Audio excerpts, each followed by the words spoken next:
Hello guys! Hello Taurus! Welcome dito sa aking channel. Kapalarin 888, welcome! Alamin natin kung anong messages, vibration, gabay energy para sa inyong lahat. This is general reading para sa lahat ng Taurus, lost and found, and believe in magic. Taurus, paki-comment sa comment section if you resonated dito. Meron bang nawala sa'yo? Emotion, relationship, may nakipag-break ba sa'yo? Family member, nagkaroon ka ba ng kaaway, nawalan ka ba ng pera, naloko ka ba, na-scam ka ba? Ano man ang nawala sa'yo, sinasabi ng barahan na posibleng bumalik ito sa'yo. Okay? Dito sinasabi na mahahanap mo, so like for example, kung ikaw mismo yan, na medyo nawawala ka sa direksyon mo, posibleng mahanap mo ulit yung direksyon. Maybe ikaw yan na nawawalan ka ng motivation, ng inspiration para ipagpatuloy yung pangarap mo sa buhay. Posibleng sa last 2 weeks ng July, matagpuan mo ulit yung pangarap mo, yung motivation and goals mo, o yung sarili mo. Okay, next card natin is Believe in Magic. Believe in Magic, yun na nga, resonated siya sa Lost and Found, especially if you're hopeless and helpless na kasi parang feeling mo hindi pumapabor sa'yo ang pagkakataon. And yun na nga, yung mga iniingatan mo, it's either iniingatan mong relasyon, trabaho, negosyo, or connection ay nawala. So, maniwala ka na there's a magic. Buksan mo ang iyong mata, tingnan mo sa paligid mo na ang paligid mo ay punong-puno ng magic. Okay? So, sinasabi ng barahan na just trust. Trust the process, trust God, just let go, or release the control. Okay, thank you, Taurus.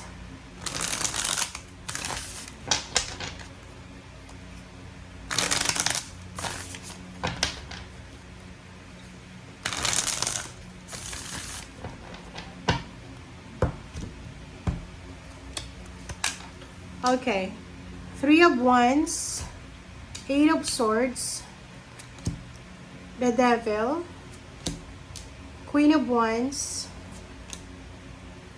King of Cups, and Ace of Wands.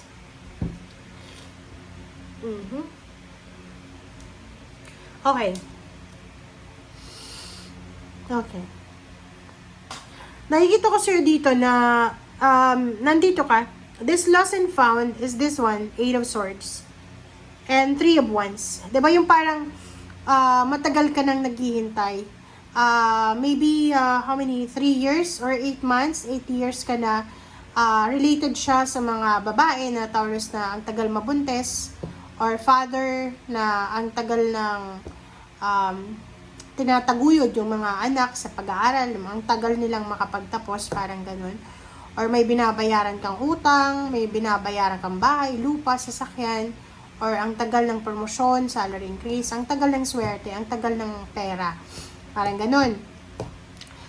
Sinasabi ng baraha sa'yo dito na nandito yung the devil. Iwasan mo, Taurus, na makinig sa mga tao sa paligid mo. Kasi like for example, kung meron ka talagang gustong gawin sa buhay mo, like yung eto talaga yung gusto ko bakit ba? Wag kang makikinig sa mga sinasabi ng mga tao sa paligid mo. Kasi ang nakikita ko sa'yo dito, makaka-relate dito yung isang Taurus na possible na ilang beses na siyang nang ibang bansa pero hindi siya pinalad. Yung parang nakakatagpo siya ng employer or company na sobrang ang sasama ng ugali. Parang ganun. Or dihado siya sa kontrata. Or maybe sa family or sa relationship na nakakatagpo ka ng relationship pero hindi siya yung relationship na for keeps, di ba? 8 of Swords, sinasabi ng baraha sa'yo na marami kang gustong gawin talaga. Ang dami mong plano. Ang kulang lang sa'yo is pera. Kulang lang sa'yo is connection. Kulang lang is trabaho siguro. Or pera. Pera talaga yung kulang dito. Sinasabi ng baraha sa'yo dito na free yourself from this one, diba? Yung parang urge siya, desire. Financial desire to Yung parang, ang dami-dami mong kamag-anak. Like, nagsisimula siya sa father mo, sa mother, sa siblings na pinupush ka talaga Na parang sinasabi, ang tagal mo naman makahanap ng trabaho. college graduate ka, hindi ka makahanap ng trabaho, dati ka nang nag-abroad bakit hindi ka makabalik sa abroad, parang ganon. So, maraming nagpe-pressure sa'yo dito, pinipressure ka nila okay?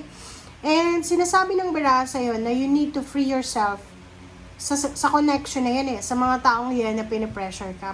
Because, normally guys, tayo dito, diba dito sa mundong ibabaw, kung gusto natin ng simpleng buhay, yung simple lang ba, dapat pakialaman lang natin yung buhay natin.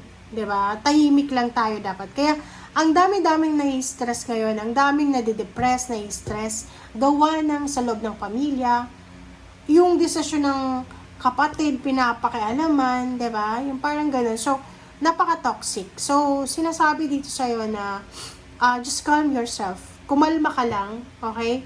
And wag mong aalisin yung excitement mo.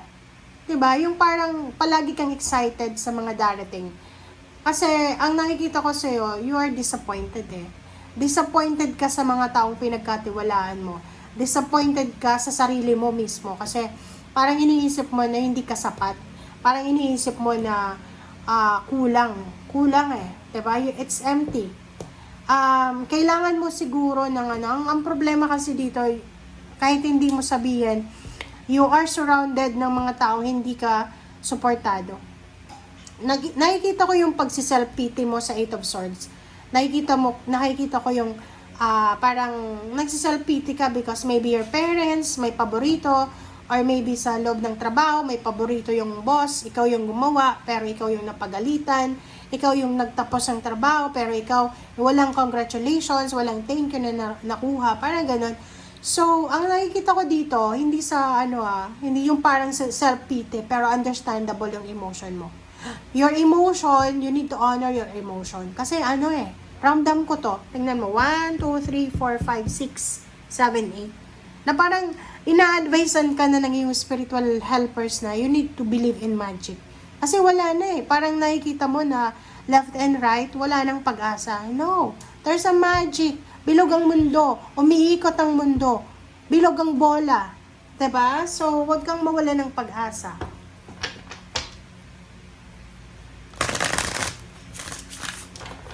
Tas yung iba din sa inyo, maybe mahiyain kayo, or yun nga, kulang ka siguro sa self-confidence, parang ganun. Relationship. OMG.